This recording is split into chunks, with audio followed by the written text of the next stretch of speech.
Chapter 1. The Enigmatic Invitation.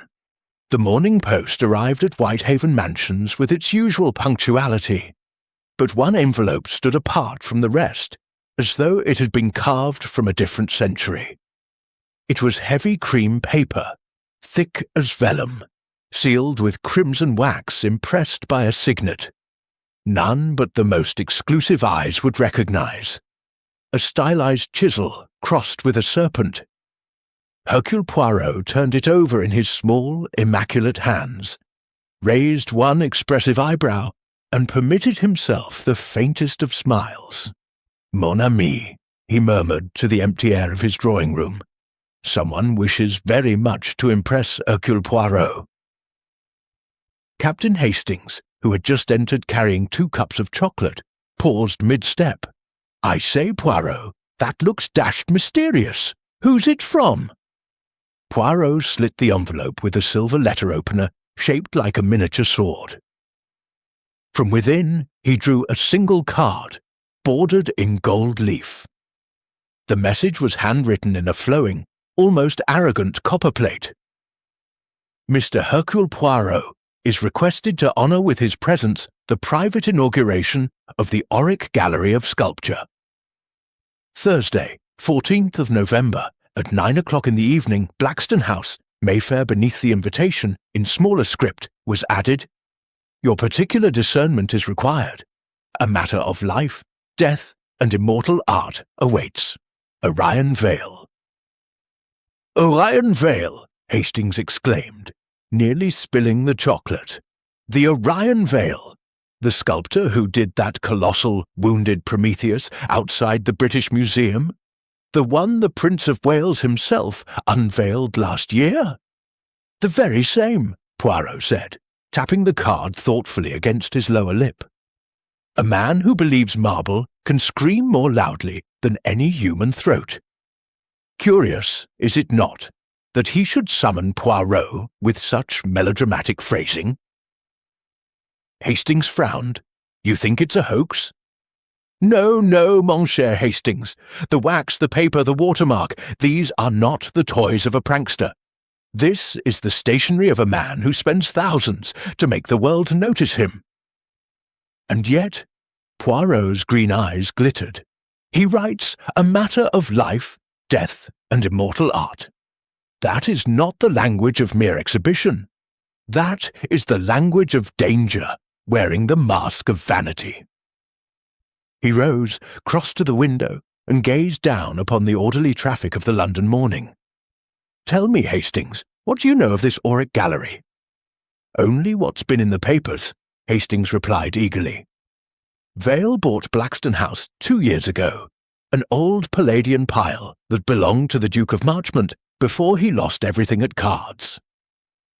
Vale gutted the place, turned the Long Gallery into the most modern sculpture hall in Europe.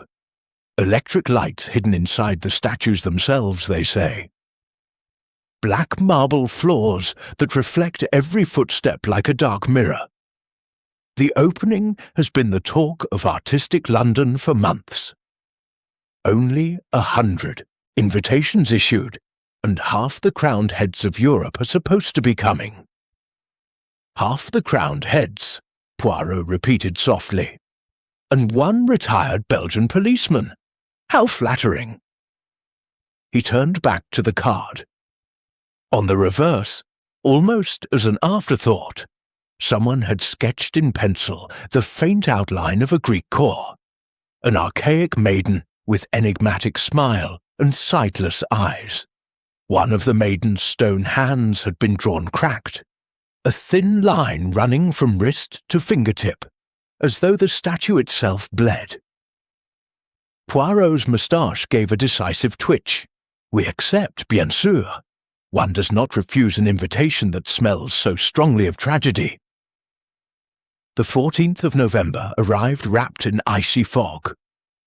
Georges, Poirot's incomparable valet, laid out his master's evening clothes with solemn ceremony. The tailcoat of midnight blue, the waistcoat embroidered with tiny silver fleur-de-lis, the perfectly starched shirt that could have served as a declaration of war against creases. Poirot examined himself in the glass, adjusted the tilt of his bow tie by precisely 1 millimetre, and nodded approval. "You look a treat, if I may say so, sir," George ventured. "Appearance, George, is the first weapon in the arsenal of the detective. Tonight we go among artists, people who claim to see beneath the surface of things. We must present them with a surface so flawless they become impatient to discover what lies beneath." A taxi deposited them before Blackstone House at 8:45. Once the proud residence of dukes, it now glowed like some pagan temple. Torches in bronze cressets flanked the entrance. Their flames shivered in the fog and threw long shadows across a facade stripped of Georgian restraint and reclothed in stark, almost brutal neoclassicism. Every window blazed with hidden light. A liveried footman relieved them of their overcoats. As Poirot surrendered his cane, he noticed the man's gloved fingers trembled slightly. Fear? Poirot wondered silently, or excitement? They passed beneath a portico where a new relief had been carved directly into the stone, the Titan Prometheus bound to his rock, while an eagle tore eternally at his liver. Yet the eagle's beak had been rendered impossibly sharp, and a single drop of crimson glass had been inlaid where it pierced the flesh. Art, Poirot reflected, or a warning? Inside, the entrance hall had become a cavern of black and white marble.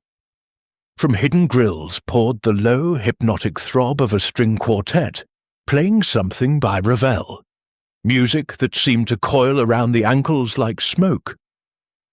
Guests drifted in small constellations, women in gowns of silver lame that looked poured rather than worn, men in white tie with orders and decorations glittering like frost. A tall woman with hair the colour of tarnished copper laughed too loudly near a statue of a weeping Niobe. A thin young man in a velvet jacket stared fixedly at a bronze faun as though expecting it to speak, and everywhere the sculptures. They loomed, crouched, danced, suffered.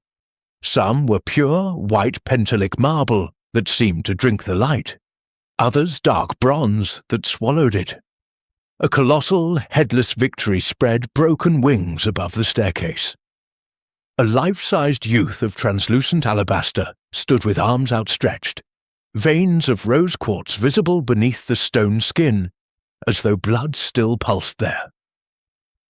Hastings gave a low whistle. "It's like walking inside a dream someone else is having."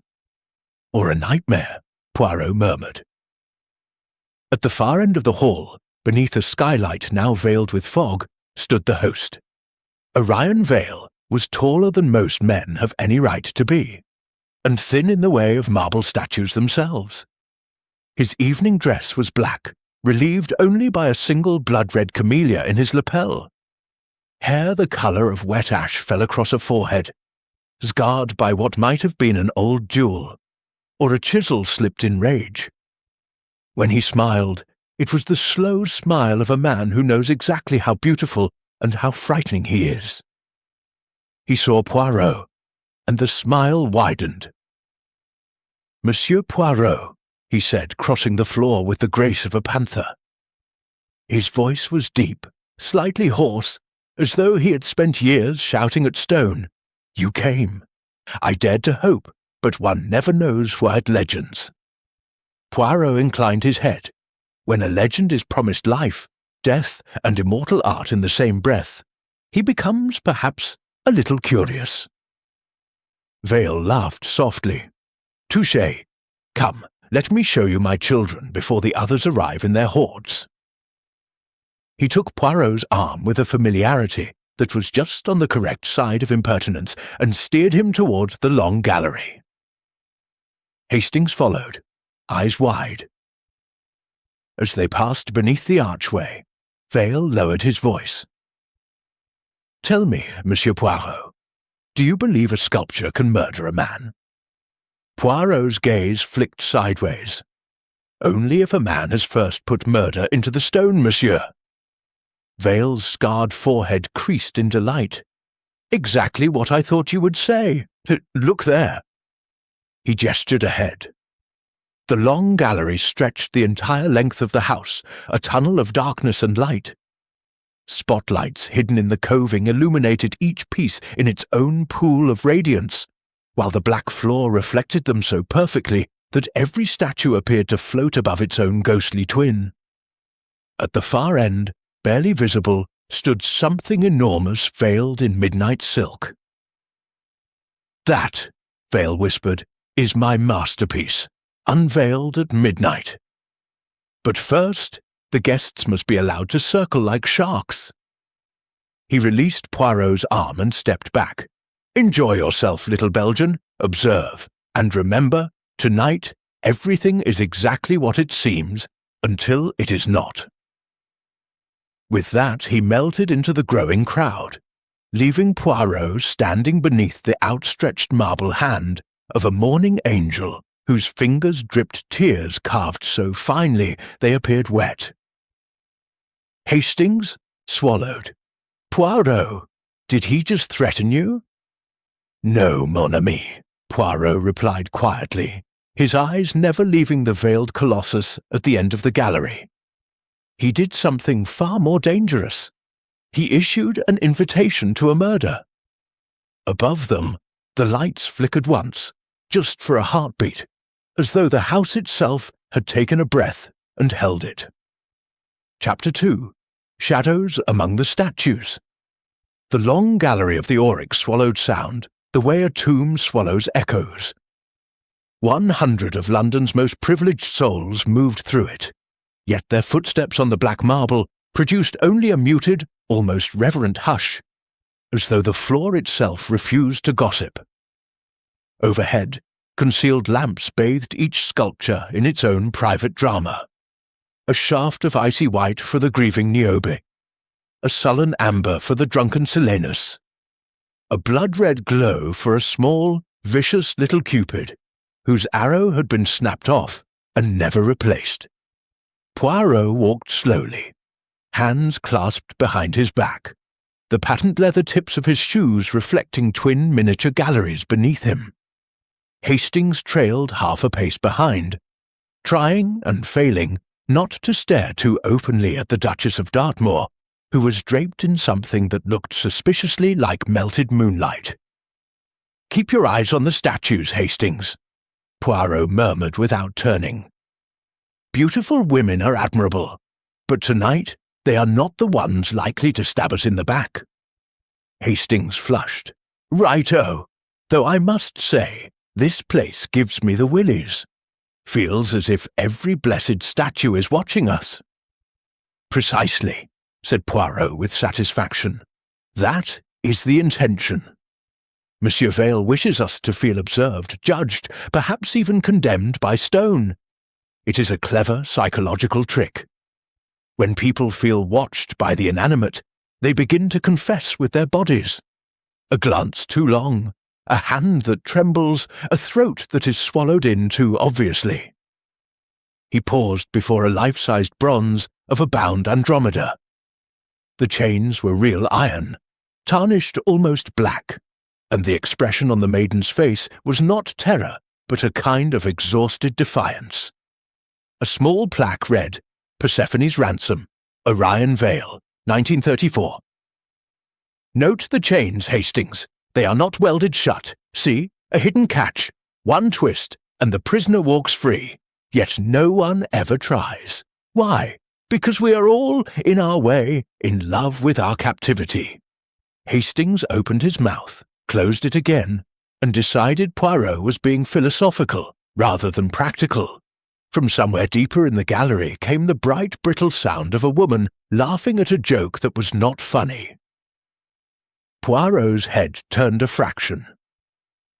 "That laugh belongs to Miss Delphine Harlow," he said, "former model to half the sculptors in Europe, now the fiancée, rumoured, of our host. Listen how it rings against the marble, like a chisel that has struck too hard." They moved on. The guests formed shifting constellations around the guest masterpieces. Poirot catalogued them with the precision of a lepidopterist pinning butterflies. Sir Reginald Bryce, art critic of the Thunderer, red-faced and already halfway down his third champagne, denouncing modern sculpture to a nervous young journalist. Madame Sophia Volkov, the Russian émigré sculptor whose work Vail had once publicly called sentimental kitsch in Carrara marble, standing alone beside a piece of her own, a slender David whose sling hung empty, as though Goliath had already won. Mr. Felix Carver, Vail's former assistant turned bitter rival, thin as a blade and dressed in aggressive mustard yellow, whispering into the ear of a wealthy American collector. And drifting like a shark through shallower waters, Mr. Gideon Locke, art dealer smooth as patent leather, with the soft, dangerous hands of a man who never dirtied them, yet always came away richer. Poirot's gaze lingered longest on a young man who stood apart from the others, half hidden in the shadow of a colossal Hercules strangling the Nemean lion. He was perhaps 25, with the kind of dark beauty that looks tragic even when smiling. His evening clothes were impeccable, but slightly out of fashion, as though bought in a hurry with someone else's money. He was staring fixedly at the veiled sculpture at the far end of the gallery, and his right hand kept clenching and unclenching at his side. "Hastings," Poirot said softly, "observe the young man by the Hercules. He is either in love or in terror, possibly both. Make a note of his face." Before Hastings could reply, the lights dimmed by half. A single spotlight struck the small raised dais beneath the veiled colossus. Orion Vale stepped into the circle of light as though born from it. Silence fell so completely that the faint ticking of Poirot's pocket watch seemed deafening. "Ladies and gentlemen," Vale began, his hoarse voice carrying effortlessly, "tonight you stand among immortals. Not the guests, forgive me, the sculptures. Flesh decays, bronze endures, marble remembers. In 1,000 years, when our names are dust, these will still stand, still speak, still accuse." A nervous titter rippled through the crowd. Vale smiled indulgently. "But enough poetry. You came to see my newest child. At midnight, the veil falls. Until then, drink, admire, envy, and remember, every statue in this room was carved with a question. Tonight, one of them may receive an answer." He raised his glass. The crowd obeyed, an obedient flock. Only Poirot noticed that Vale's own glass contained not champagne, but water, clear and cold as melted ice. As the lights rose again, conversation swelled like a tide. Vale descended from the dais and was immediately surrounded by admirers. Poirot watched Delphine Harlow glide toward him, her gown of liquid silver catching every shard of light. She laid one possessive hand on Vale's arm and laughed up at him with the confidence of a woman who believes beauty is a form of ownership. But Vale's eyes, Poirot noted, were not on his fiancée. They were on the young man still half hidden beside Hercules. For a fraction of a second, the two men's gazes locked across the gallery, and something raw and violent passed between them, too fast for anyone else to catch, but bright as a struck match in Poirot's memory. "Ah," Poirot breathed, "now we begin to see the shape of the drama." Hastings followed his gaze. "Who is that chap? I do not yet know, but I will wager my reputation that he is the reason Orion Vale truly invited Hercule Poirot tonight." At that moment, a gong sounded, low, sonorous, vibrating up through the marble into the bones. The crowd stirred expectantly. Midnight was still 20 minutes away, yet already the air felt charged, as though the statues themselves leaned forward in anticipation. Poirot moved closer to the veiled masterpiece. It was enormous, easily 12 feet high, and the black silk draped over it clung to contours that suggested something both human and monstrous.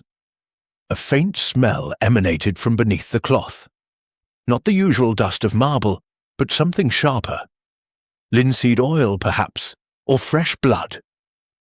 He was leaning in, nostrils delicately testing the air, when a soft voice spoke behind him. "You smell it too, don't you?" Poirot turned. The speaker was Madame Volkov, the Russian sculptress.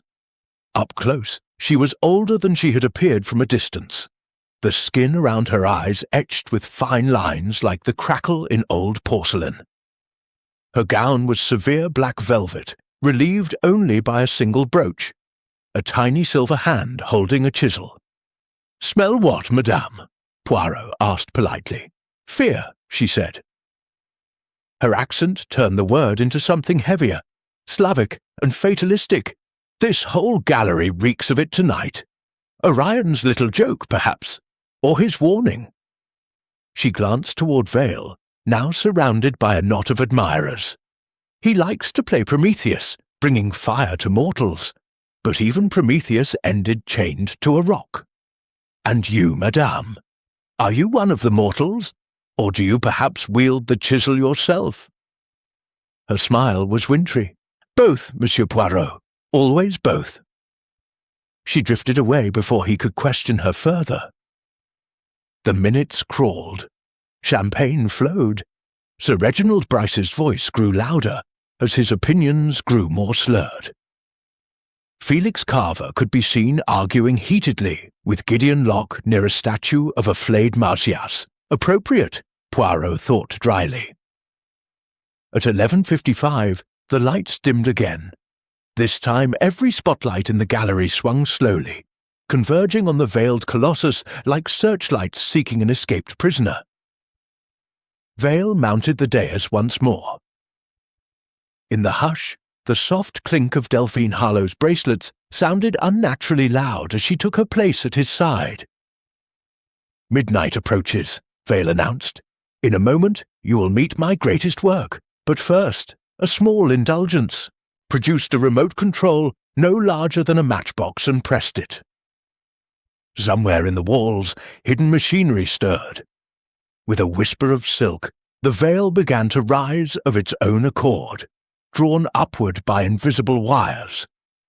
The sculpture was revealed inch by inch. First came the feet, bare, powerful, planted wide on a plinth of rough, unpolished stone. Then the legs, muscular, veined with real lapis lazuli. The torso emerged, a man's body, but flayed. No, not flayed. The skin had been carved away in strips to reveal raw, pulsing red marble beneath, so lifelike that several women gasped and one man swore under his breath. Higher still. The arms were raised in a gesture of triumph or agony. It was impossible to tell which. And finally, the head. There was no head. Where the neck ended, a jagged stump rose, as though the sculpture had been brutally decapitated. From the raw stone neck, a thin stream of crimson glass poured downward, pooling realistically at the figure's feet. The plaque at the base read simply, "The Murdered God, Orion Vale, 1935. A stunned silence lasted 3 full seconds. Then the gallery erupted, some in horror, some in rapture. Cameras flashed. Sir Reginald Bryce was heard to exclaim that it was the most revolting thing he had ever seen. Delphine Harlowe laughed, high and glittering, and pressed herself closer to Vale. Only Poirot remained perfectly still, his eyes fixed not on the sculpture, but on the young man by the Hercules. The stranger was no longer half hidden in shadow. He stood fully in the light now, face bone-white, lips moving soundlessly. Tears, actual tears, glittered on his cheeks, and in his right hand, half concealed in the folds of his evening cape, something caught the spotlight and threw back a single, lethal gleam. Poirot's little grey cells sparked like a Leyden jar. The game, he thought with a thrill that was almost pain, has begun. Chapter 3. The Silent Scream. The applause that followed the unveiling of the murdered god was ragged, half-hearted, almost embarrassed, as though the guests had been caught applauding their own nightmares. Orion Vale stood beneath the decapitated horror he had created, arms spread wide, drinking in the unease like champagne. Delphine Harlow clung to his arm, her silver gown reflecting the red glass blood so perfectly that she seemed to stand in a pool of it. Poirot did not clap. He was watching the young man by the Hercules. The stranger had vanished the instant the veil lifted fully. One heartbeat he was there, tears on his cheeks and steel in his hand. The next he was simply gone, swallowed by the crowd or the shadows or both. Poirot's gaze swept the gallery, but the black marble floor and the mirrored reflections made pursuit impossible without causing a scene. For the moment, the little Belgian contented himself with memory. High cheekbones, a mouth too sensitive for a man, and eyes that had looked upon the sculpture not with admiration or disgust, but with recognition. At 12:07, the string quartet struck up a brittle waltz, as though music could cauterize the wound Vale had opened. Guests began to drift toward the adjoining salon, where supper was laid. Poirot remained where he was, studying the crimson glass that dripped eternally from the murdered god's neck. "Monstrous," muttered a voice at his elbow. Sir Reginald Bryce, flushed with champagne and outrage, swayed slightly. "Absolute rot. The fellow ought to be horsewhipped. Decapitated statue, indeed. What's he trying to prove?" "That some gods must be killed so that others may live," Poirot answered absently. Sir Reginald blinked, decided this was too deep for him, and lurched off in search of more drink. Hastings appeared, looking shaken. "I say, Poirot, did you see that poor chap's face when the thing was uncovered? Looked as if he'd seen his own tombstone." "I saw," Poirot said, "and I saw something else. Come." He led Hastings along the edge of the gallery, keeping to the shadows between the pools of light. They passed beneath the weeping Niobe, past the bound Andromeda, until they reached the far wall where a small door, almost invisible against the black marble, stood ajar. "Curious," Poirot murmured, "a service door left open on a night when every detail has been choreographed to the last candle flame." He slipped through. Hastings followed, pulling the door almost shut behind them. They found themselves in a narrow corridor lit by a single red bulb, the kind used in photographers' darkrooms. The air was colder here and smelled of stone dust and wet clay. Ahead, another door stood open onto what was clearly the working heart of the gallery, Vale's private studio. The room was vast, half-lit, chaotic. Blocks of marble waited like prisoners. Half-finished figures loomed under dust sheets. Tools lay scattered as though the sculptor had fled mid-stroke. In the centre stood a sculptor's armature, still draped with wet clay, the shape vaguely human, vaguely tortured. But it was not the clay figure that stopped Poirot's breath. Slumped against the base of a marble block, half hidden by a fall of canvas, lay Orion Vale. He was on his knees, torso twisted sideways, one arm flung out as though reaching for something just beyond his grasp.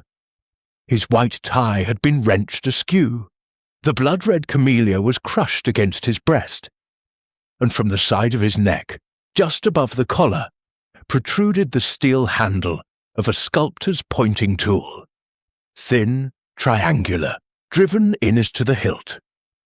The blood had poured down inside the dress shirt, staining it a deep spreading black in the crimson light. His eyes were wide, reflecting the red bulb like twin pools of fresh spilled paint. The mouth was open in a perfect O, but no sound had escaped it. The silent scream, Poirot thought with a chill, had finally found its voice in marble. Hastings made a small, strangled noise. "Great Scott! He's dead!"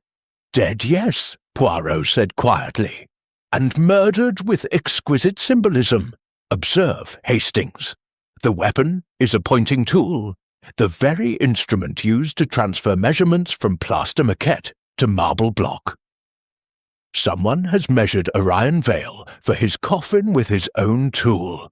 There is artistry in this death." He knelt, careful not to disturb the canvas, and studied the wound. One blow, delivered upward beneath the jaw, instantaneous, almost certainly. The carotid and jugular severed cleanly. He would have been dead before he finished falling. Hastings swallowed hard. "How long?" "Minutes only. The blood is still flowing. See how it drips onto the marble dust. Still liquid. He was alive when we stood in the gallery, admiring his decapitated god." Poirot's gaze travelled across the floor. Footprints, several sets, crisscrossed the dust, but one stood out. A man's evening shoe, narrow, elegant, the print of someone who had stood here very recently and then stepped backward in haste. Beside it, something glinted, a single cufflink, onyx and gold, shaped like a tiny chisel. Poirot picked it up with a handkerchief. Someone was careless. From the gallery beyond came the faint strains of the waltz and the rising babble of voices. No one had yet noticed the host's absence. "We must act swiftly," Poirot said, rising. "Close the door, Hastings. Lock it if you can. We have perhaps 5 minutes before the body is discovered by someone less discreet." Hastings obeyed, fumbling with an old-fashioned key he found on the inside of the door. Poirot's eyes swept the studio again. On a bench lay a folded note, weighted by a small block of Carrara marble. The handwriting was the same arrogant copperplate as the invitation. "If you are reading this, I am already too late. Tell them the statues did it. They always do in the end. O.V." "Suicide note?" Hastings whispered. "Conveniently placed, n'est-ce pas?" Poirot said dryly.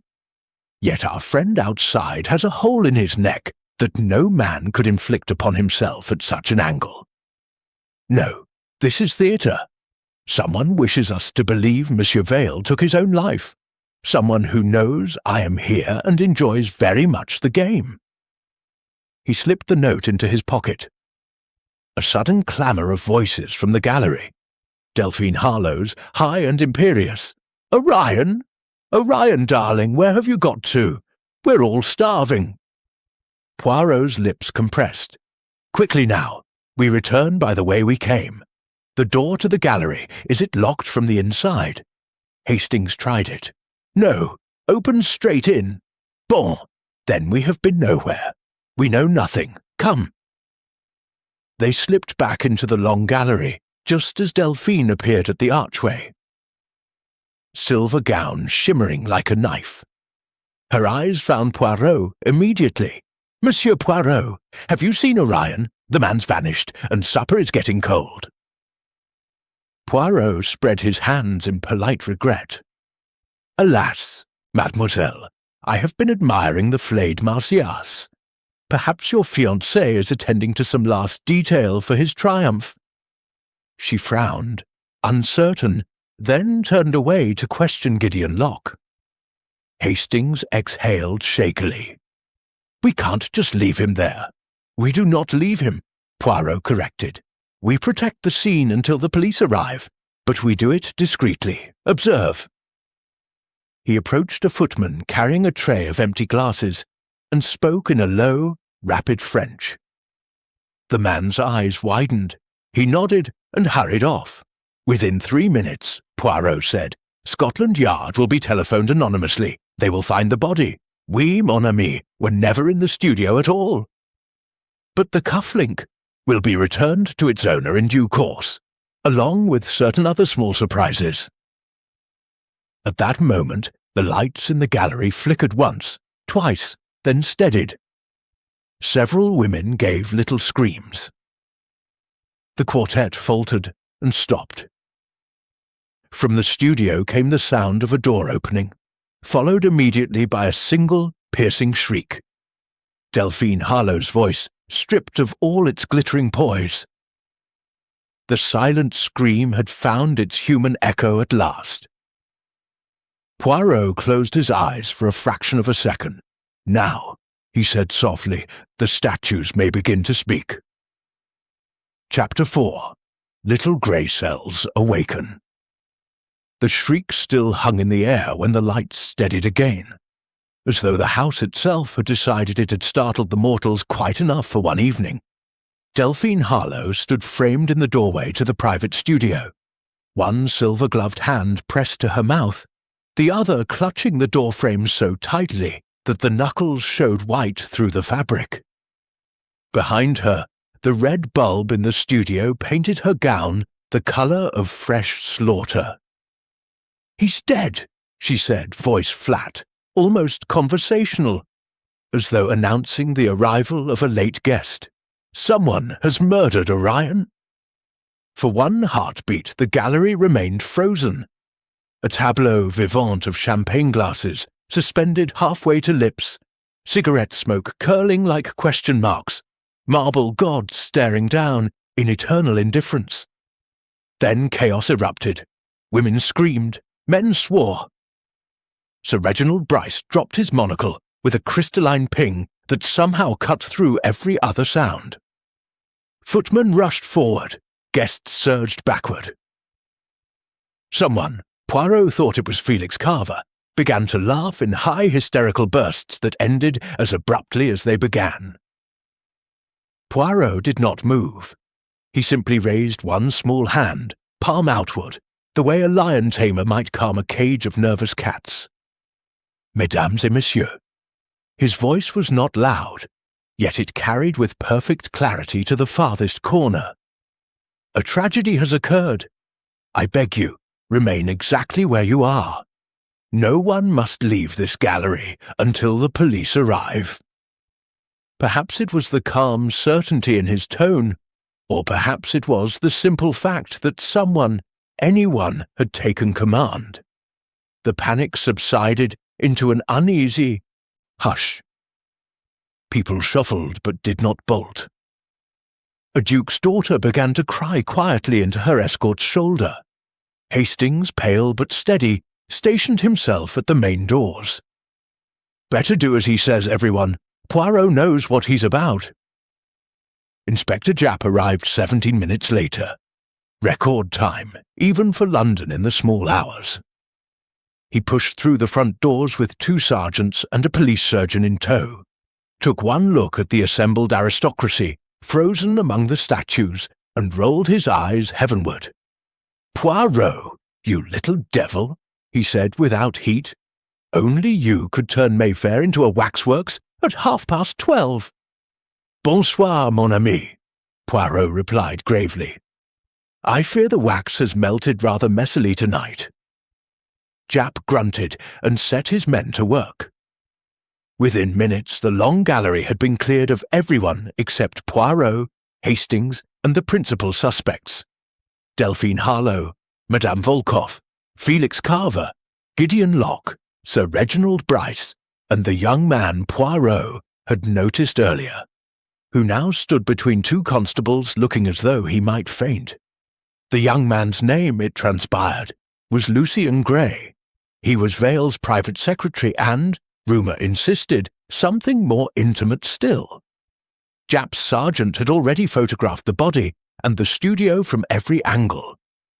The police surgeon, a laconic Scot named Drummond, pronounced death between 12:05 and 12:12 a.m., caused by a single thrust of the pointing tool severing both carotid and jugular. No defensive wounds. The victim had known and possibly trusted his killer. Poirot waited until Japp had finished his preliminary prowling, then drew the inspector aside. "You will wish, naturally, to question everyone," he said quietly. But first, permit Hercule Poirot a few moments alone in the studio. There are details, small, vital details, that will not wait for morning. Japp eyed him suspiciously. No tampering, mind. Jamais de la vie.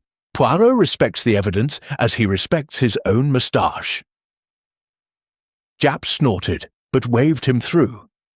The red bulb had been replaced with a harsh electric torch propped on a crate, throwing stark shadows across the chaos of creation. Vale's corpse had been covered with a dust sheet. Only one patent leather shoe protruded, gleaming absurdly. Poirot began where every good investigation must begin, with geography. He stood in the exact spot where Vale had died and turned slowly, absorbing the room through every sense. First, sight. The pointing tool had come from a rack on the wall directly behind the body, 6 identical tools, now 5. The killer had not needed to search. The weapon had been waiting. Premeditation or crime of opportunity. Both were possible. Second, the footprints. The elegant evening shoe prints were still visible in the marble dust.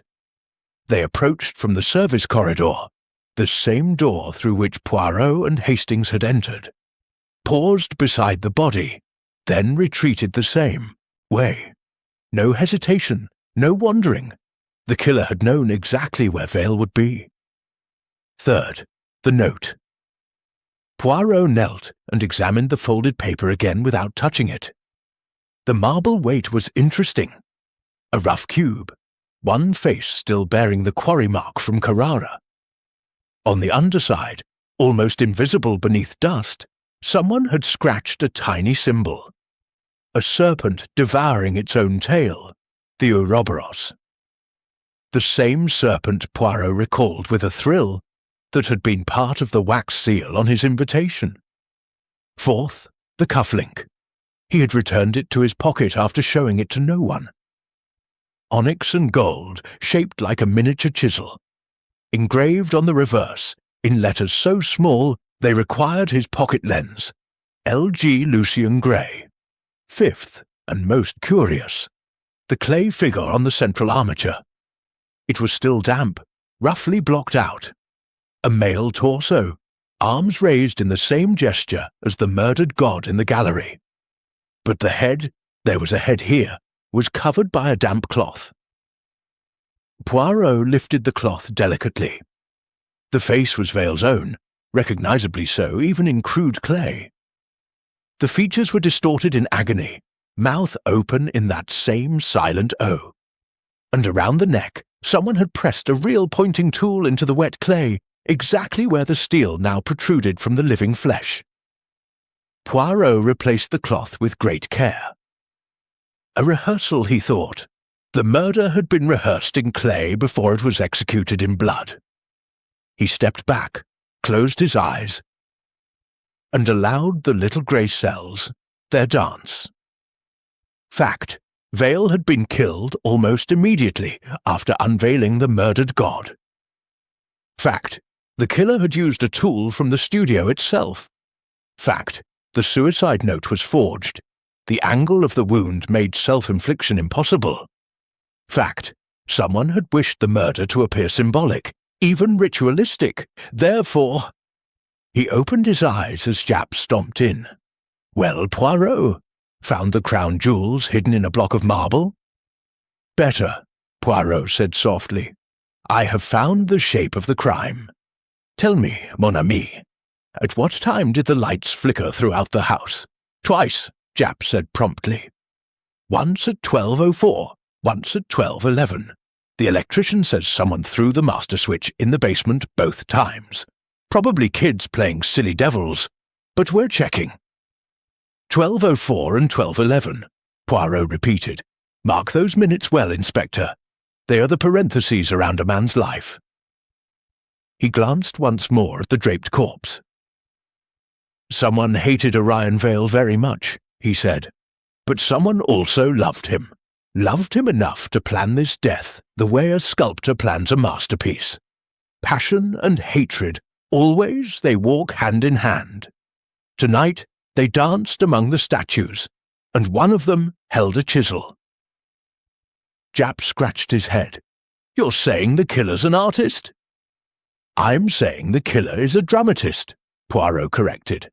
"And Hercule Poirot has always had the greatest respect for good theatre." He turned toward the door. "Come, the suspects await. Let us see which of them still has marble dust on their shoes or blood on their conscience." As they stepped back into the long gallery, the great decapitated god stared down at them, with its empty neck dripping crimson glass. And Poirot fancied, just for a moment, that the blood flowed a little faster, as though the statue itself were eager for the next act. Chapter 5. Whispers of Jealousy. The smaller salon to which Inspector Japp had herded the principal witnesses was an uncomfortable marriage of grandeur and interrogation room. Gilded Louis XV chairs looked absurdly fragile. Beneath the bulk of uniformed constables, a Fragonard nymph on the wall simpered down upon a trestle table littered with police notebooks. The air smelled of dying orchids, cold coffee, and fear. Japp had arranged them in a loose semicircle, like suspects in a court painter's group portrait. Delphine Harlow, silver gown now draped with a constable's overcoat, eyes red but chin high.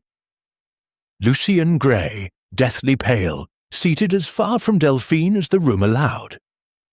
Madame Sophia Volkov, black velvet untouched, smoking a thin black cigarette with deliberate calm. Felix Carver, mustard-yellow dinner jacket rumpled, twitching as though the fabric itself itched with guilt. Gideon Locke, art dealer, perfectly composed, manicured fingers drumming a silent auctioneer's rhythm on his knee. Sir Reginald Bryce, snoring gently in a corner until a sergeant prodded him awake. Poirot stood near the fireplace, a small, immaculate figure against the towering marble mantel. Japp gave him the nod. The floor was his. "Ladies and gentlemen," Poirot began, voice silky yet edged, "a man has been murdered with great artistry. That is not a compliment, it is a fact. The killer wished us to admire the tableau, the pointing tool, the clay rehearsal, the forged suicide note. Therefore, we must ask not only who hated Orion Vale, but who loved drama more than life itself." He let the silence stretch until it became painful. "Commençons." He turned first to Delphine Harlow. "Mademoiselle, you are Monsieur Vale's fiancée, n'est-ce pas?" Delphine lifted her chin. "Everyone knows that." "And tonight you were to announce the engagement formally?" "Yes." A hesitation so brief only Poirot caught it. "After the unveiling?" "Yet at 12:05, when the lights first flickered, you were seen quarrelling with him near the service door. A lover's tiff, perhaps." Her eyes flashed. "We did not quarrel. Orion was distracted. He said he needed air, that the gallery felt like a tomb. I told him not to be theatrical, that was all." "Yet you followed him?" She stopped, aware of the trap. "I went to find champagne. The footman had vanished." Poirot inclined his head, accepting nothing. He moved to Lucien Gray. The young man flinched as though struck. "Monsieur Gray, you were Vale's secretary." "And friend," Lucien said, so quietly it was almost a confession. "More than friend, some say." Poirot's tone was gentle, merciless. "Tonight you wept when the veil was lifted from the murdered god. Why?" Lucien's hands twisted in his lap. "Because it was monstrous. Because I knew what it meant." "Explain." "It was meant to be us," he whispered. "Orion and me. He told me weeks ago the new piece would be called The Murdered God, and it would show the world what happened when love was punished for daring too much. The headless figure, that was to be me. The blood, his. He was obsessed." A collective intake of breath rippled through the room. Delphine laughed, a brittle sound. Don't be ridiculous, Lucian. Orion was going to marry me. Was he? Lucian looked at her with sudden, shocking contempt.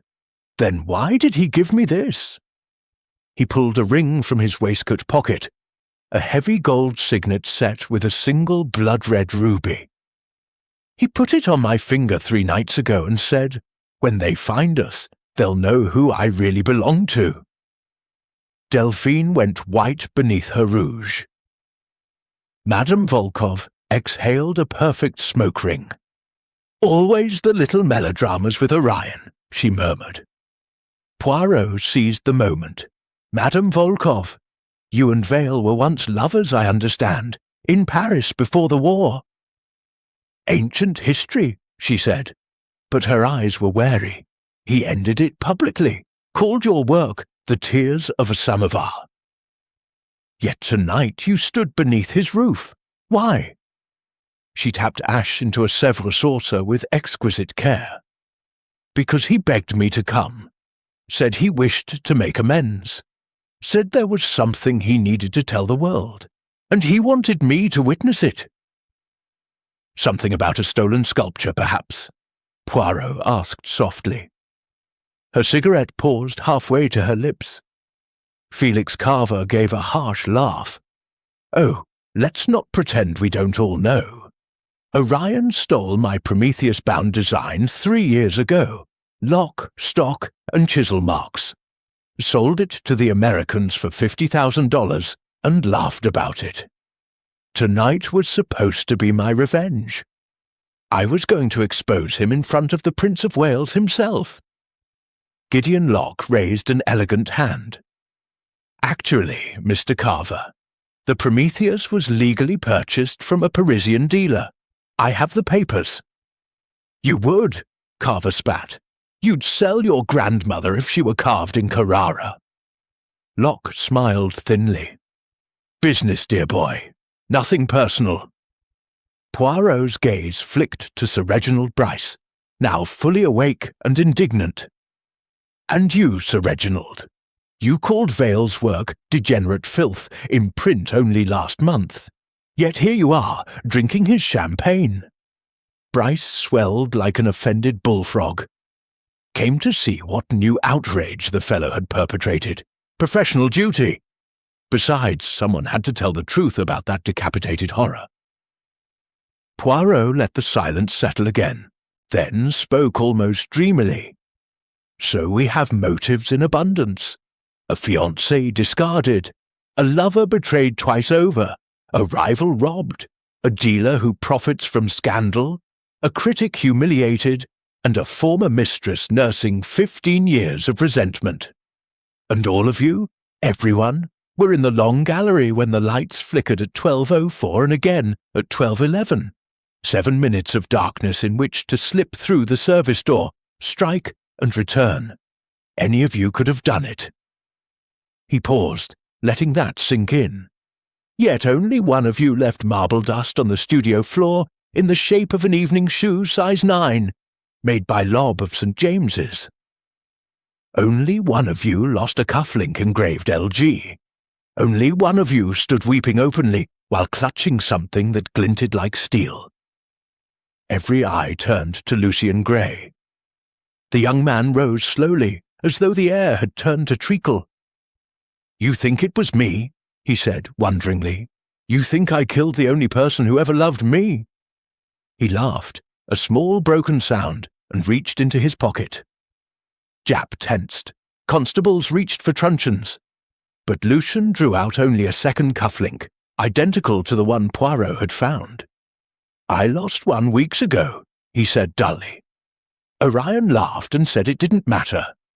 That soon we would both be free of such petty things as cufflinks and reputations and breathing. He let the remaining link fall. It rang on the parquet like a dropped coin. "I didn't kill him," he whispered, "but God help me, I understand why someone did."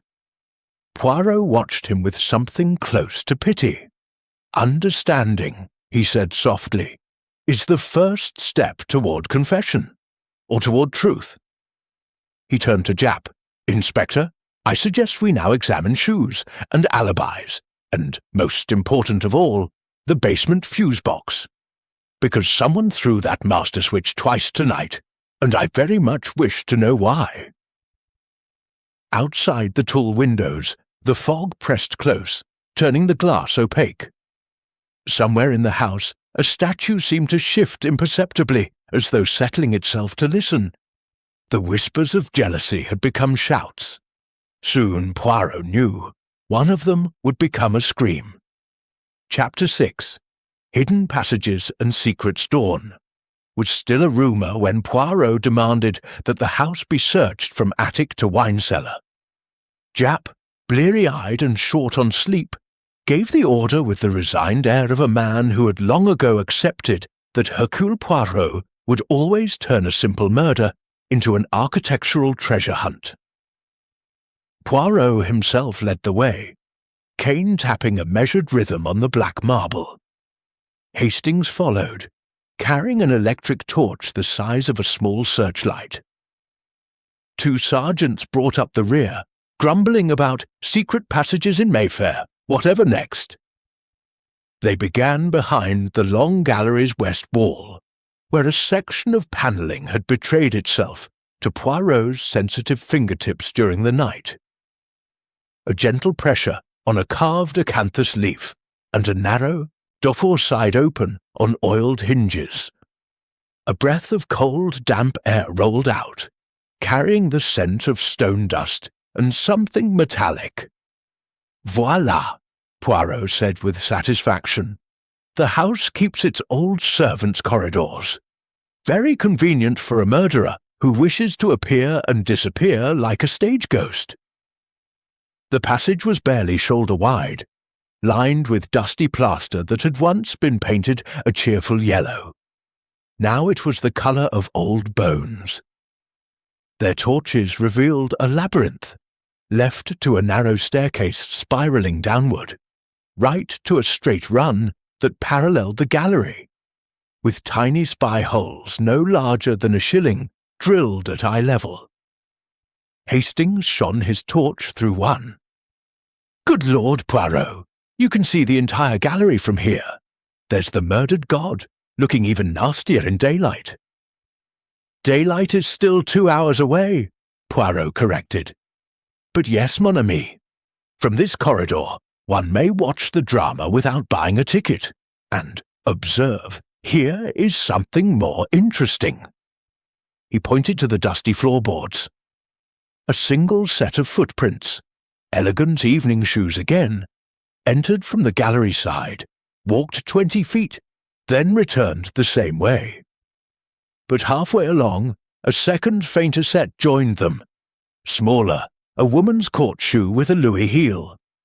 The two sets overlapped, paused, then continued together toward a small door at the far end. "Someone met someone," Hastings said excitedly. "Someone met someone," Poirot agreed, "and together they went here." The door opened onto a disused still room, shelves sagging under forgotten jars of quince jelly and crystallized ginger. A steep servant's stair descended into darkness. Down they went, 2 flights, until the air grew noticeably colder, and the smell of wine and coal smoke replaced that of dust. They emerged into the basement beneath the east wing. A warren of brick arches, boiler pipes hissing softly, and in the far corner, the house's main electrical panel. A constable already stood there, scratching his head over the master switch. A large knife switch now in the ON position. "Been thrown twice, sir," he reported to Japp, who had caught up. "Once at 12:04, once at 12:11, just like you said. Prints all smudged, though. Whoever did it wore gloves." Poirot was not listening. His torch had caught something tucked behind the panel, a small bundle wrapped in black silk. He unwrapped it with reverence. Inside lay 3 objects. A plaster maquette, no longer than his hand, of a sculpture entitled Prometheus Unbound, signed in the wet clay F. Carver, 1932. A photograph of the finished marble version now standing outside the British Museum, signed in ink Orion Vale, 1934. A single sheet of heavy cream paper, the same stock as Poirot's original invitation, on which someone had written in furious red ink, "You stole my fire. Tonight I take your light. Enjoy your last unveiling, thief." No signature, but the handwriting matched the forged suicide note perfectly. Hastings gave a low whistle. "That's proof, isn't it? Felix Carver threatened him in writing." "Proof of hatred, certainly," Poirot said. "Proof of murder? Not yet.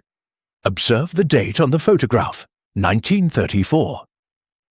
This bundle has been hidden here for nearly 2 years. Someone wished it found, but only after the murder. A posthumous accusation, you see." He rewrapped the bundle and handed it to Japp. "Your fingerprint powder, if you please." While the constable dusted, Poirot's torch swept the floor. More footprints, this time confused many people, some in outdoor boots. And something else. A scatter of pale crumbs that resolved, under his lens, into fragments of marble. Carrara, very fine grain. "Someone has been carving down here," he murmured, "recently." 20 feet farther along the vaulted basement, they found the proof. A makeshift studio, lit by a single hanging bulb. A block of marble, roughly 2 feet cube, stood on a low turntable. Tools lay neatly on a bench. Rasps, rifflers, a pointing machine. On the wall, pinned with chisels, were charcoal studies of a single subject. Orion Vale's head, over and over, in every attitude of agony. The marble block had been attacked with savage energy. One corner showed the beginning of a shoulder. The rest was still rough. But someone had gouged deep into the front surface to form a ragged hollow at neck level, exactly where a pointing tool might enter. Hastings stared. "It's the murder again, in miniature." "More than that," Poirot said quietly. "It is obsession made solid. Someone has been coming here night after night, carving death into stone." He picked up a discarded chisel. The handle was wrapped with surgeon's tape, stained dark at the tip. "Blood?" Hastings asked. "Marble dust mixed with linseed oil, I think, but we shall test." Poirot's eyes gleamed. "What we have here, mon cher, is a shrine to hatred, and shrines always have priests." Behind them, Japp cleared his throat. "Found something else, Mr. Poirot?" He held up a woman's evening bag, silver lame soaked through with red wine or something darker.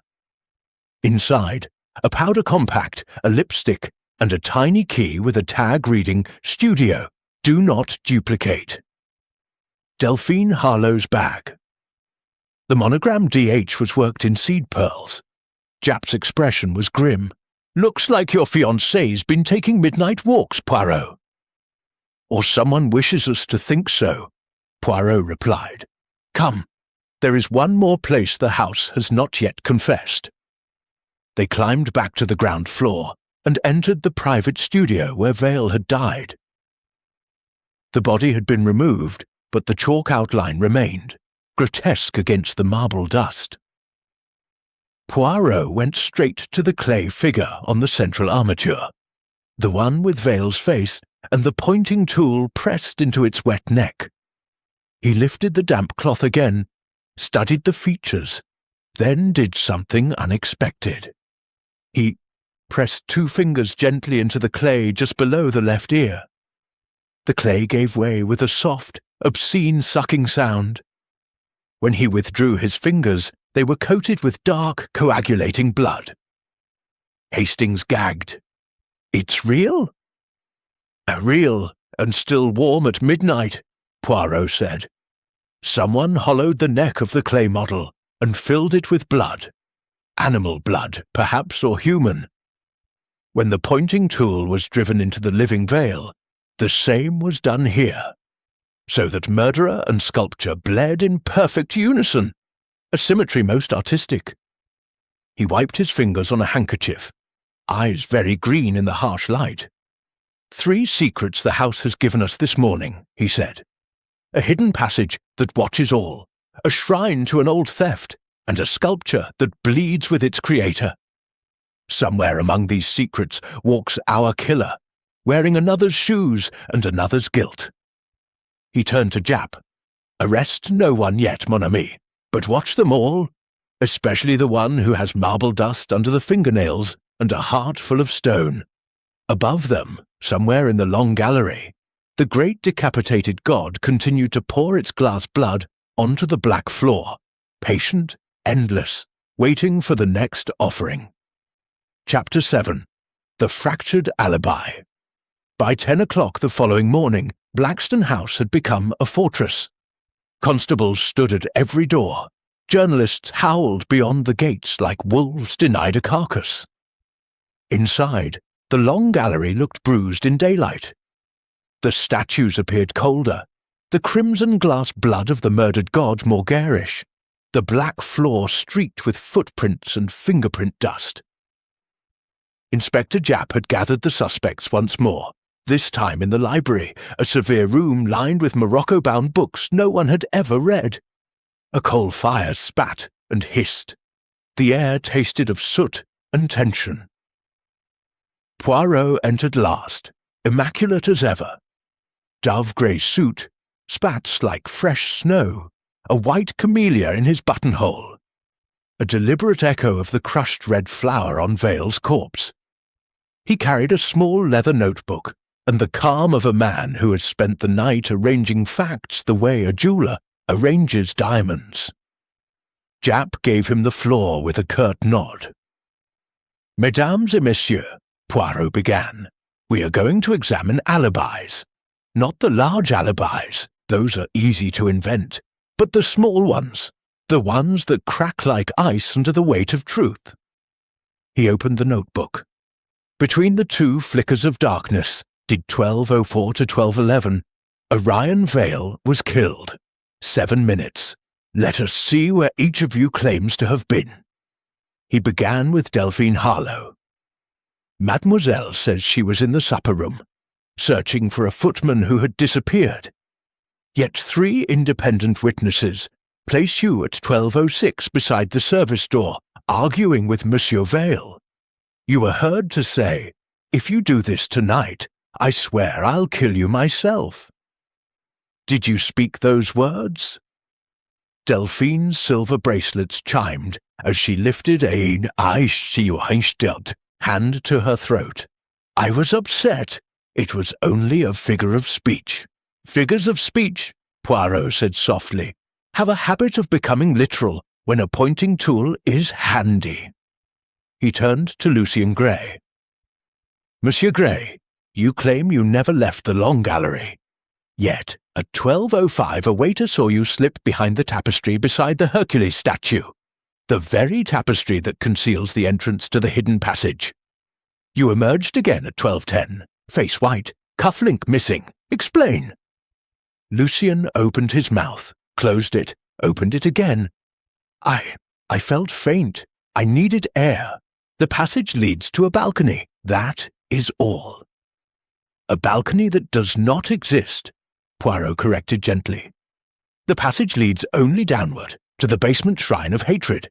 Try again, monsieur." Lucien's hands trembled. "I can't. I swore to Orion I would never." Poirot waved him silent and moved to Felix Carver. "Monsieur Carver, your alibi is perhaps the most robust. You were observed arguing loudly with Sir Reginald Bryce about modern sculpture from 12:03 until 12:13 without pause. Sir Reginald confirms this. So do 4 others, annoying but unbreakable." Carver permitted himself a thin smile. "Yet," Poirot continued, "the threatening note hidden behind the fuse box was written on stationery watermarked with your personal crest, and the plaster maquette of the stolen Prometheus bears your signature. Curious, is it not?" Carver's smile faltered. "Anyone could have planted those things. Anyone who knew the exact location of the master switch and could come and go unseen," Poirot agreed. "Someone, perhaps, who once worked as Vale's assistant, and knew every rat run in this house. Madame Volkov stubbed out her cigarette with deliberate force. And me, little detective? Where was the Russian witch while her former lover bled? You, madam, were seen by no fewer than 7 people standing alone beneath your own sculpture of David at 12:07, motionless. Almost, one witness said, as though you were listening to something the rest of us could not hear. What did you hear? She met his gaze steadily. The sound of justice catching up. Poirot inclined his head, conceding the magnificence of the answer. Finally, he turned to Gideon Locke. Monsieur le Marchand, your alibi is elegance itself. You were in the smoking room from 11:55 until 12:15 playing bridge with the American collector, Mr. Vandermeer, and 2 members of the Belgian legation. Cards on the table, as one says. And yet, the silver evening bag found in the basement belongs to Mademoiselle Harlowe. Inside was a key to this very studio, a key you were observed handing to her earlier in the evening. Why? Locke spread manicured hands. A lady asked me to have it copied. She feared losing the original. I am a dealer in favours as well as marble. Poirot closed the notebook with a snap. So, we have alibis of iron, alibis of straw, and alibis that dissolve the moment one breathes upon them. But there is one alibi that interests Poirot above all others. He crossed to the fireplace and rang the bell. A constable entered, followed by a small, nervous man in a green baize apron, the house electrician. "Mr. Skip," Poirot said, "tell these ladies and gentlemen what you told me." Skip swallowed. "Well, sir, the master switch in the basement. It can't be thrown from upstairs, no matter what anyone says. Someone's got to go down there and pull the lever. Both times last night I was in the kitchen having cocoa. I never touched it." A ripple ran through the room. Poirot smiled. Exactly. Therefore the person who plunged the gallery into darkness twice did so in person. And since the second darkness lasted only from 12:11 to 12:12, barely 30 seconds, our killer must have been already in the basement, waiting. They threw the switch the first time to create confusion, slipped upstairs during the commotion, committed the murder, returned below, and threw it a second time to cover their departure. He paused, letting the implications settle. Now we know the path. What we need is the traveller. He produced from his pocket a small evidence bag. Inside lay the onyx and gold cufflink, and beside it a single pale flake of marble, no larger than a fingernail. This flake, he said, was found adhering to the blood on the cufflink. Carrara marble, extremely fine grain, the same grain as the block in the basement shrine. Someone carried this fragment away on their clothing after carving hatred into stone night after night. He looked slowly around the room. Which of you has marble dust in the turn-ups of your trousers? Which of you has a scratch on the right hand from a riffling chisel that slipped 3 nights ago? Silence, thick as felt. Poirot's voice dropped to a whisper that somehow filled the room. And which of you, having planned the perfect crime, forgot that the human heart is never perfect, that love and jealousy are louder than any darkness? He turned suddenly to Lucian Gray. "You swore to protect Orion Vale, even after death. Very well, protect him now. Tell us whose shoes made those prints beside his body." Lucian's face crumpled. For a moment it seemed he would speak. Then Delphine Harlowe rose in a single fluid motion, silver gown shimmering like a blade. "Enough," she said. "You want a confession? You shall have one." She reached into the pocket of the borrowed overcoat and drew out a small silver-plated revolver. Japp shouted. Constables lunged. But Delphine simply turned the gun around, handle first, and laid it on the table. "I killed him," she said calmly. I followed him into the studio. I drove the pointing tool into his neck exactly as I had rehearsed 100 times on that wretched clay thing. Then I came back and smiled and drank champagne while he bled to death alone. Arrest me." For a moment, no one moved. Then Poirot, very gently, picked up the revolver. He broke it open, empty. He looked at Delphine almost with tenderness. "Mademoiselle," he said, "you are lying. Bravely, stupidly, magnificently, but lying. This gun has never been fired, and the fingerprints on the pointing tool are not yours." He laid the weapon down. "The real killer is still among us, and the real killer is listening to every word, waiting to see if sentiment or stupidity will do their work for them." He turned to the room at large. "The alibi is fractured, mes amis. Very soon now it will fall apart altogether, and when it does, Hercule Poirot will be there to catch the pieces and the murderer." Outside the library windows, the fog began to lift, revealing the statues in the garden like pale ghosts awakening. One of them, a mourning Niobe, seemed almost to nod. The game, Poirot thought with a small, fierce smile, enters its final act. Chapter 8. Echoes from the Past. The library had emptied. Only Poirot, Hastings and Japp remained among the cold coffee cups and the lingering perfume of Russian cigarettes. Outside, a pale November sun finally burned through the fog, turning the long gallery into a cavern of hard white light and harder black shadows. Poirot stood at the window, hands clasped behind his back, staring at the murdered god. The crimson glass blood looked cheap and theatrical in daylight, yet the empty neck still managed to accuse. "We are missing the keystone," he said quietly. "All the arches of motive and opportunity stand ready, but without the old crime that holds them together, the whole structure collapses." Japp rubbed his tired eyes. "You keep talking about a stolen sculpture, older than the Prometheus row. Something that ties them all together. But nobody's mentioned anything before 1932. "Exactly," Poirot said. "Nobody wishes to mention it. Therefore, it is the one thing we must force into the light." He turned. "Hastings, you will telephone the British Museum. Ask for Dr. Featherstone in Greek and Roman. Tell him Hercule Poirot requires the file on the Medici Corps.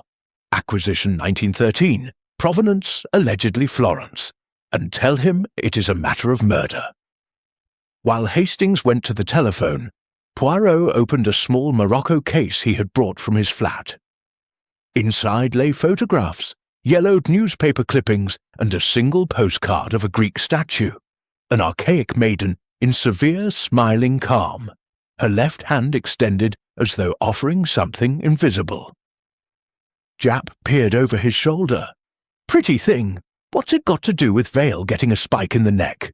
"Everything," Poirot said. In 1911, a perfect archaic core was excavated near Eleusis. The Greek government claimed it. The excavators, English and Italian, claimed finders' rights. It disappeared from a warehouse in Piraeus. In 1913, it surfaced in Florence, sold by a shady dealer to a wealthy English collector, Sir Maurice Vale, Orion Vale's uncle. The Greeks screamed theft. Sir Maurice produced forged export papers. The statue ended in the British Museum as a generous anonymous bequest after Sir Maurice's death in 1920.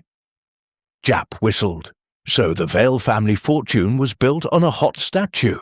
Precisely, but there is more. Poirot tapped the postcard. The core's left hand was broken in transit. The wrist snapped clean. Sir Maurice had a marble replacement carved, so perfect that only experts noticed the join. The original broken hand vanished, until he produced from the case a small object wrapped in silk. A marble hand, delicate, archaic, the fingers still dusted with basement grit. "I found this at dawn," he said, hidden inside the hollow clay neck of the rehearsal figure, along with the blood. Someone has kept it for 25 years, waiting. The telephone rang. Hastings listened, scribbled furiously, then handed Poirot a sheet. Featherstone confirms everything you said. And one more thing. In 1913, the British Museum paid Sir Maurice £30,000 for the core, an astronomical sum. But the money never went through the estate. It disappeared. Someone in the Vale family pocketed it and kept quiet when Sir Maurice died suddenly, supposedly of heart failure, in a villa outside Florence. Poirot's eyes glittered. Heart failure induced, perhaps, by a pointing tool? The method repeats itself across generations. He rang the bell. When the constable appeared, he gave crisp orders. "Bring me Madame Sophia Volkov, alone." 10 minutes later, the Russian sculptress entered. Black velvet stained and crumpled now, but her dignity intact. She looked at the marble hand on the table, and her face did not change. "So," she said softly, "the little hand comes home at last." "You recognize it, madame?" "I carved the replacement wrist in 1913, she said. "I was 19, starving, in love with a man who promised me Florence and immortality, Maurice Vale. He taught me to forge antiquity so perfectly that museums wept with joy. When the Greeks demanded their goddess back, Maurice laughed. He said goddesses belonged to those strong enough to take them." She touched the broken hand with one finger, almost caressingly. "He kept this piece as a souvenir. Said it reminded him that everything beautiful can be broken if you know where to strike." "And when Sir Maurice decided to bequeath the core to the nation?" Sophia Volkov's smile was winter itself. "He changed his mind the night he told me he was marrying an English heiress. I struck where he had taught me. Not hard, just enough. The doctor called it heart failure. I kept the hand. A girl likes a memento."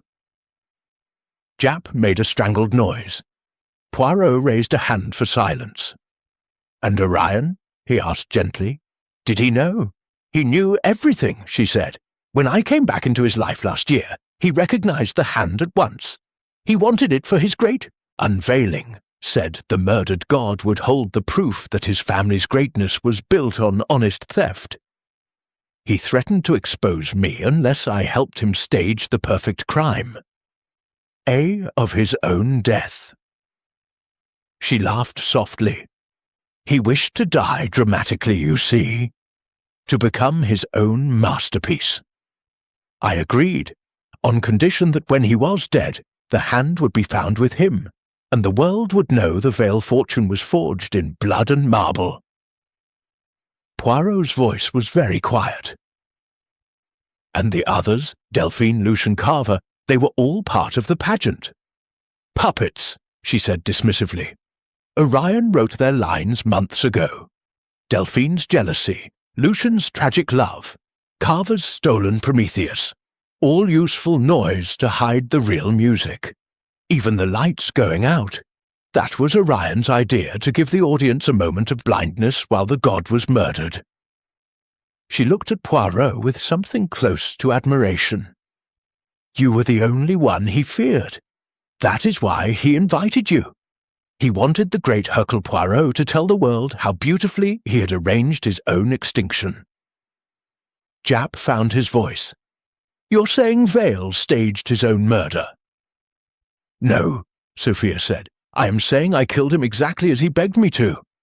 At 12:07, in the darkness he had prepared, with the tool he had placed ready, in the studio he had designed like a stage set.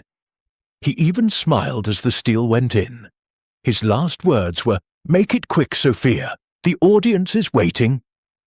She opened her handbag and laid the missing pointing tool on the table. The handle still bore faint traces of blood. "I have carried it ever since," she said. "A woman likes to keep her promises." Silence filled the library like rising water. Poirot looked at the marble hand, at the pointing tool, at the woman who had waited 25 years for justice or revenge. He no longer knew which. "Madam," he said at last, "you have given me the keystone. but the arch still stands. There is one final echo from the past that does not fit. He turned to Japp. Arrest Madame Volkoff for the murder of Sir Maurice Vale in 1913. For the murder of Orion Vale last night. There will be no charge. Sophia Volkoff inclined her head, almost regally.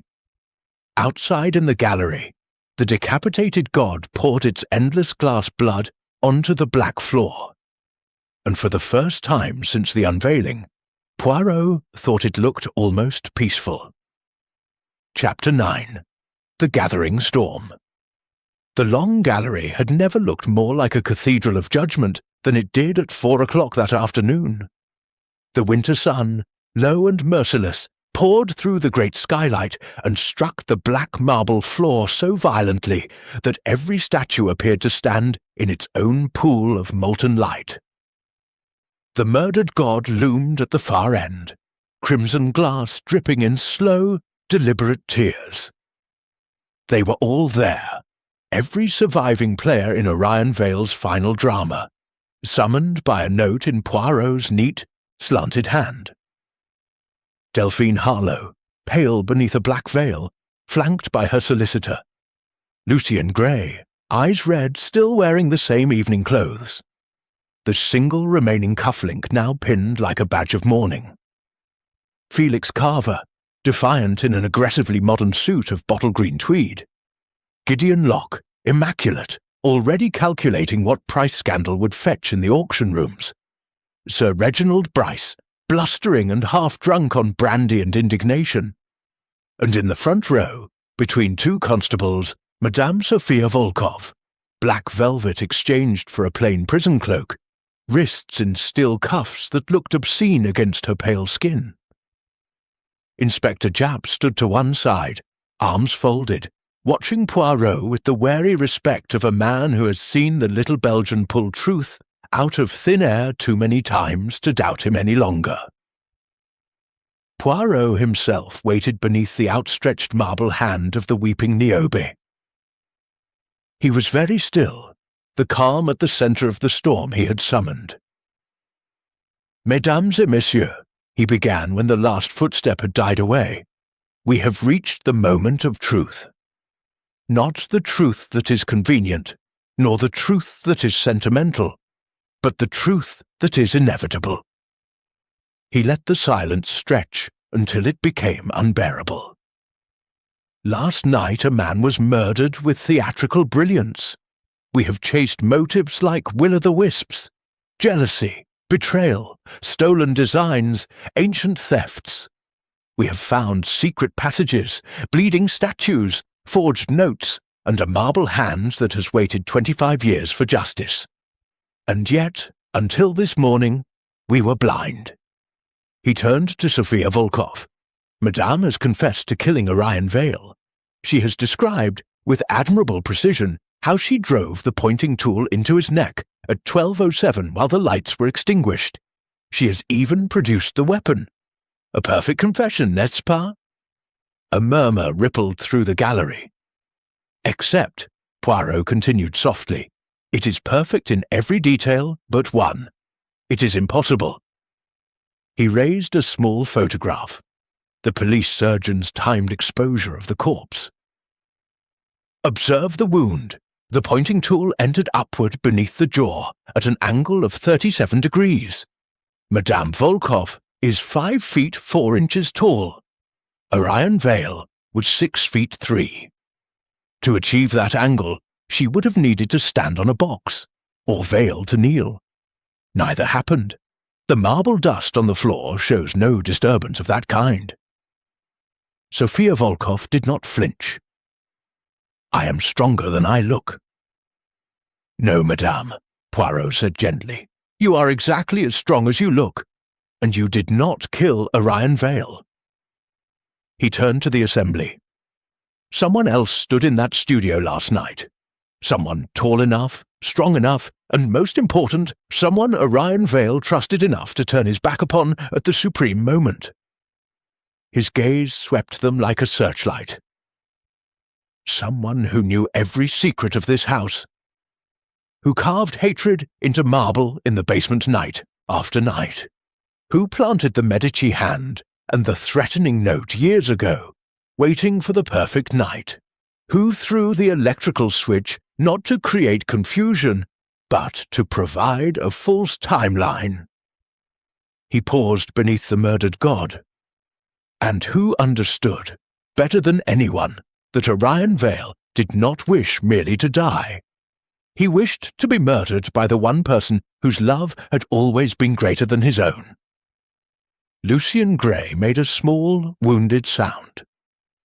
Poirot looked at him with infinite compassion.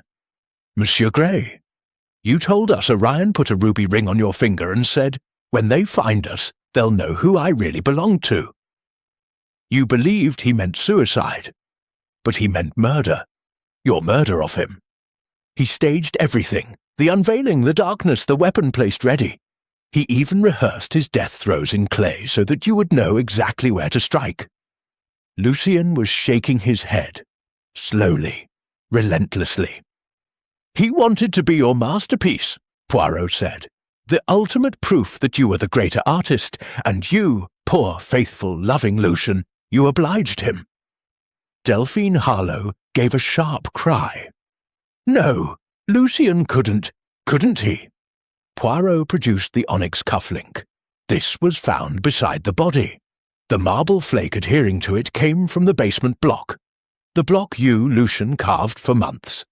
Your shoes, size 9, lob of St. James's, matched the prints perfectly. And when the lights went out the second time, you were already back in the gallery, weeping theatrically because the thing was done. Lucian's voice was a thread. He begged me, every night for weeks, said if I truly loved him, I would free him from the prison of his own genius. That only my hand could make him immortal. He looked up, tears cutting channels through the powder on his cheeks. I stood behind him in the studio. He smiled, actually smiled, and said, "Now, beloved, make me perfect." And I did. Silence, absolute and suffocating. Poirot's voice, when it came, was almost tender. "You gave him what he wanted, but you also gave Madame Volkoff what she wanted, the exposure of the old crime. And Mr. Carver what he wanted, public suspicion for the stolen Prometheus. And Mademoiselle Harlow, the role of tragic heroine. Everyone received a gift wrapped in blood. That is why no one spoke the truth until Poirot forced the storm." He turned to Japp. "Inspector, you will arrest Monsieur Lucien Gray for the murder of Orion Vale, and you will charge Madame Volkoff separately for the murder of Sir Maurice Vale in 1913. 2 deaths, 2 generations, 1 pointing tool." Lucien did not resist when the constables took his arms. He looked once toward the decapitated statue. "Is he beautiful now?" he whispered. Poirot followed his gaze. In the cruel afternoon light, the crimson glass looked suddenly cheap, the pose melodramatic, the entire sculpture hollow. "No," Poirot said quietly, "he is only dead." Outside, the first real storm of winter broke over Mayfair. Rain lashed the skylight like thrown gravel. Thunder rolled above the statues, and for one impossible moment it sounded exactly like a god screaming. Chapter 10. The Masterpiece Unveiled. The storm had passed by the time the last police van rolled away from Blackstone House, leaving only the smell of wet stone and the faint echo of departing footsteps. The long gallery was empty now, save for 2 men and a headless god. Lucien Gray had been taken to Bow Street without a struggle. He had asked for no lawyer, only a single sheet of paper on which he wrote, in a hand suddenly steady, "I loved him enough to kill him." That is the only immortality he ever truly wanted. Forgive me, or do not. The marble remembers. Sophia Volkoff had gone with equal dignity, pausing only to lay the broken, archaic hand on the plinth of the murdered god, as though returning a relic to its altar. Poirot and Hastings stood beneath the great skylight, now washed clean by rain.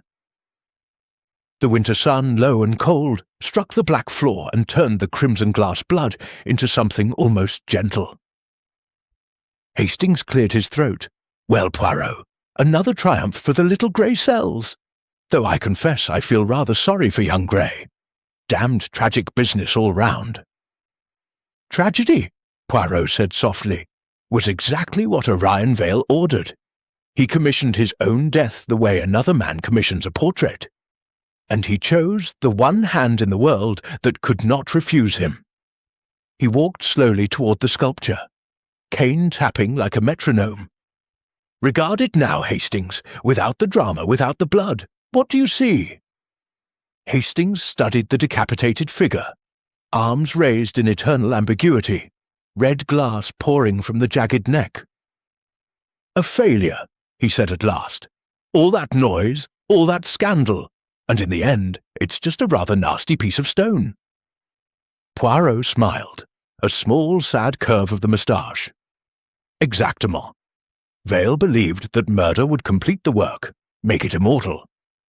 Instead, it revealed the hollowness at the heart. Great art does not need death to speak. It speaks in spite of death."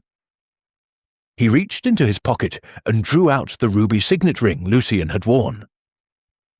For a moment, he weighed it in his palm, then placed it carefully at the foot of the sculpture, beside Sophia Volkov's ancient marble hand. "Two loves," he murmured. "One violent, one patient, both fatal." Hastings shifted uncomfortably. "What will happen to the gallery now?" "It will be sold, the statues dispersed. The murdered god. Perhaps it will go to some American millionaire who mistakes sensation for genius. In 50 years it will stand in a private park, pigeons nesting where the head should be, and schoolchildren will laugh at the ugly red drip. Sic transit gloria mundi." He turned away from the sculpture, as though dismissing it forever. "Come, mon ami, there is a taxi, waiting, and George has promised us a soufflé that rises like the phoenix. Life, unlike marble, must be allowed to breathe." They walked the length of the gallery one last time. Their reflections glided beneath them on the black mirror floor, two small figures dwarfed by giants of stone. At the archway, Poirot paused and looked back. In the slanting light, the statues seemed almost to stir. Niobe still wept, Andromeda still strained against her chains, the great Hercules still crushed the lion beneath his heel. But the murdered god alone stood unchanged, pouring its endless, silent blood. Poirot raised his cane in a small, ironic salute. "Adieu, Monsieur Vale," he said. "You wished to become a masterpiece. Instead, you became a warning. There is, after all, a difference." The door closed behind them with the soft finality of a coffin lid. Outside, London went about its ordinary afternoon business. Omnibuses splashing through puddles, newsboys shouting about the latest scandal, a flower seller offering violets to passers-by. The city had already forgotten Orion Vale. But in the quiet of the long gallery, the crimson glass kept falling, drop by patient drop, onto the black marble floor. And somewhere in the silence, the statues remembered everything.